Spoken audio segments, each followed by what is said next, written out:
L'agence, TMC, François Berléand refuse une considérable et porte plainte pour escroquerie. La famille Kretz, spécialisée dans la vente de l'immobilier de luxe, poursuit son petit chemin dans l'émission L'Agence. L'immobilier de luxe en famille, diffusé sur TMC depuis 2020. Le programme met notamment en scène des célébrités désirant vendre leur maison ou appartement et... Cette saison, François Berléand a fait appel à la famille pour se débarrasser de sa propriété située dans le Pays Basque. En travaux depuis des années et dans un état désastreux. Mais le moins que l'on puisse dire, c'est que le célèbre acteur français s'est montré très dur en affaires. Comme il l'expliquait récemment dans l'émission C'est à vous, le comédien a acheté une très vieille ferme dans le Pays Basque dont les travaux durent depuis 5 ans et sont une catastrophe sans précédent.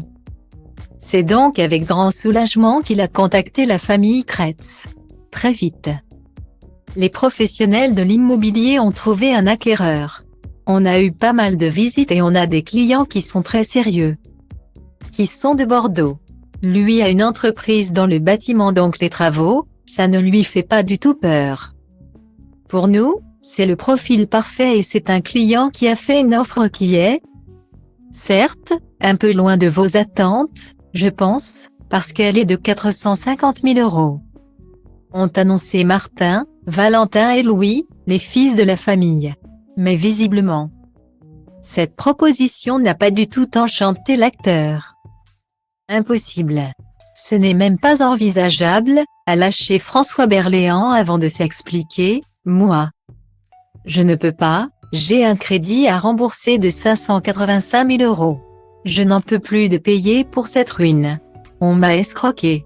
D'ailleurs j'ai porté plainte grâce à vous.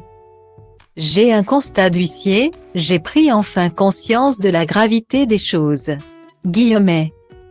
Il faut dire qu'il y a quelques semaines à peine, le comédien révélait avoir été victime d'une escroquerie concernant cette maison. On m'avait fait miroiter des choses extraordinaires et les entreprises qui ont travaillé ont toutes fait faillite les unes après les autres. Les associés se rejettent la faute. Après, une autre entreprise est venue en me disant qu'on allait s'occuper de moi. Ça, c'était avant le confinement et je les attends toujours, s'énervait-il alors. Heureusement, François Berléand a fini par trouver lui-même un acheteur qui lui a proposé entre 600 000 et 680 000 €.